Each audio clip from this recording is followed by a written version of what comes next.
nome do Pai, do Filho e do Espírito Santo. Amém. Bendita seja a Santíssima Trindade em indivisível unidade. Proclamamos que teve misericórdia de nós. Olá! Estamos aí começando o nosso 7º vídeo do curso de História da Igreja. Se você perdeu algum dos 6 anteriores, eu vou dar a mesma dica que eu dei no vídeo passado. Bem aí na sua tela, do seu lado esquerdo, um pouco embaixo da tela de vídeo, tem uma bolinha com o ícone de Maria, Mãe da Igreja. Se você clicar nessa bolinha, você entra no canal e ali você tem acesso a todas as aulas que já foram publicadas. Então, se por acaso perdeu alguma, ou se quer rever, precisa rever porque esqueceu alguma coisa que acha que é importante, é só fazer isso, tá bom? Além disso, se ao longo do vídeo eu fizer referência a alguma aula passada, alguma informação que está em aula passada, eu também vou colocar como card no alto do vídeo ou ainda no final do vídeo como uma tela para você poder fazer o acesso a essa aula passada. Então, não tem como perder nada do que ficou para trás, né? Para ajudar vocês a acompanharem o curso da melhor maneira possível. Por hoje, vamos aí apresentar o que acontece com o cristianismo a partir do momento em que as perseguições se acabam. E como se dá isso, não é? O grande nome do fim da perseguição aos cristãos é Constantino. Constantino foi imperador e filho de um imperador também, Constâncio Cloro. Os dois foram parte, em diferentes momentos, da tetrarquia, que significa que havia, ao mesmo tempo, 4 imperadores em Roma.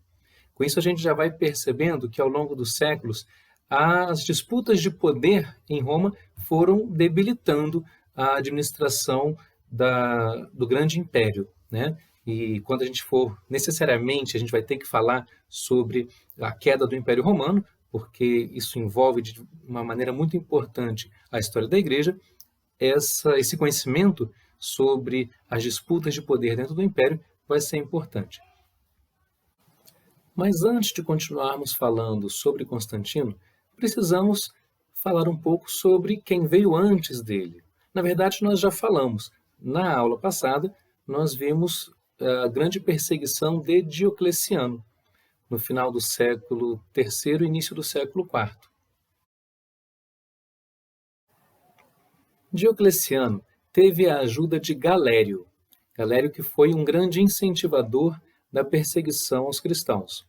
Mais tarde, ele vai ser nomeado pelo próprio Diocleciano como imperador também, fazendo parte, assim, da tetrarquia.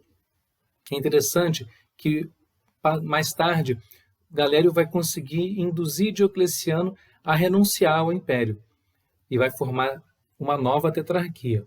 Seja como for, antes ou depois da renúncia de Diocleciano, Galério manteve o seu ímpeto de perseguição aos cristãos. Mas no ano 311, Galério publica o Decreto de Indulgência.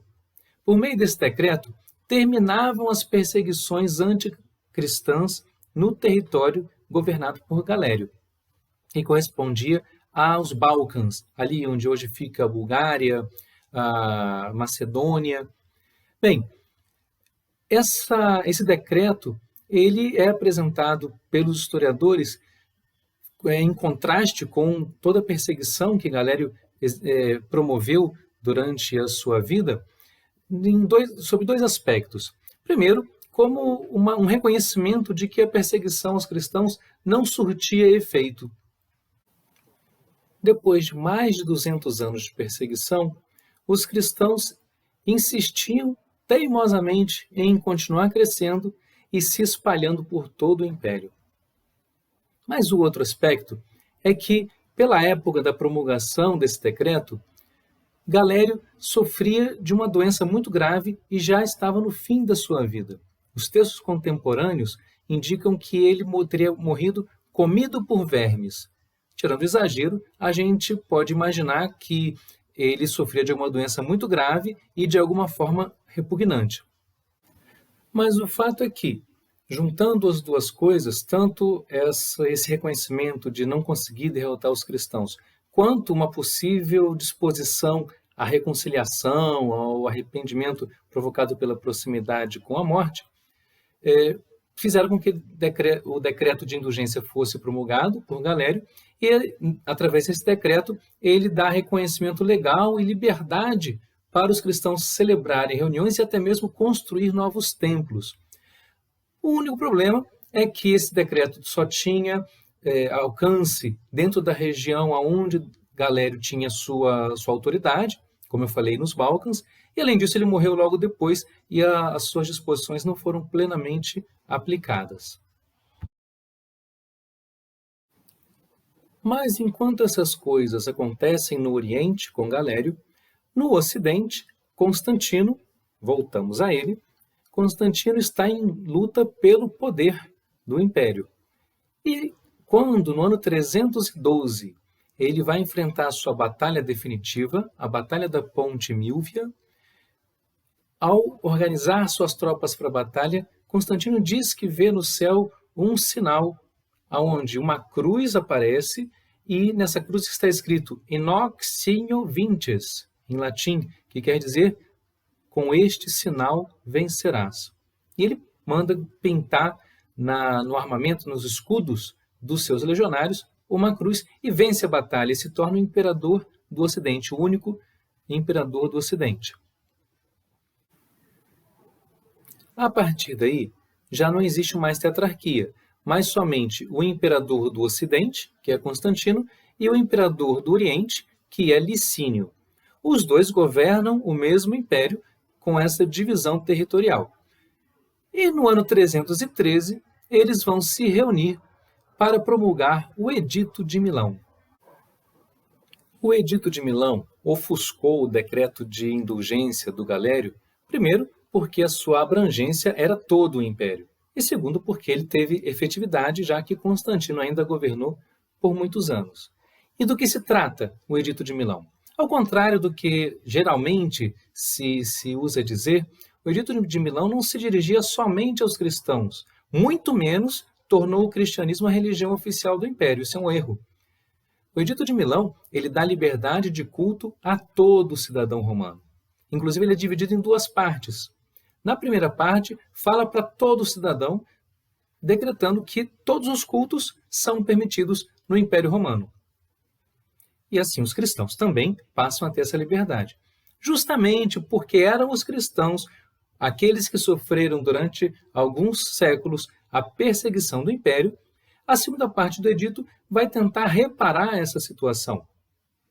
E ela vai fazer isso decretando que devem ser devolvidos aos cristãos os bens e as propriedades, inclusive os locais de reunião e de culto que tinham sido confiscados anteriormente. A gente fica por aqui. Na próxima aula, vamos ver como Constantino lidou com a igreja a partir do Edito de Milão e também como a igreja lidou com Constantino. Espero você na próxima aula. Para não perder, não se esquece de se inscrever se ainda não se inscreveu. Tem um sininho aí do lado do botão da inscrição, vai aparecer quando você se inscrever. Aí você também aciona para ser avisado. E se perdeu alguma aula, aqui no final do vídeo vai aparecer o card com a playlist, onde todos os vídeos vão ser exibidos. Você seleciona qual você ainda não viu para não perder nada. O seu comentário é muito bem-vindo e com isso a gente vai alcançando mais gente, porque esse curso é feito para que mais pessoas possam conhecer a história da nossa igreja. Então, se você compartilhar, se você comentar, se você der o seu ok, aí, o seu like no vídeo, tudo isso ajuda para que mais pessoas possam também ter acesso ao nosso curso, tá bom? Fiquem com Deus.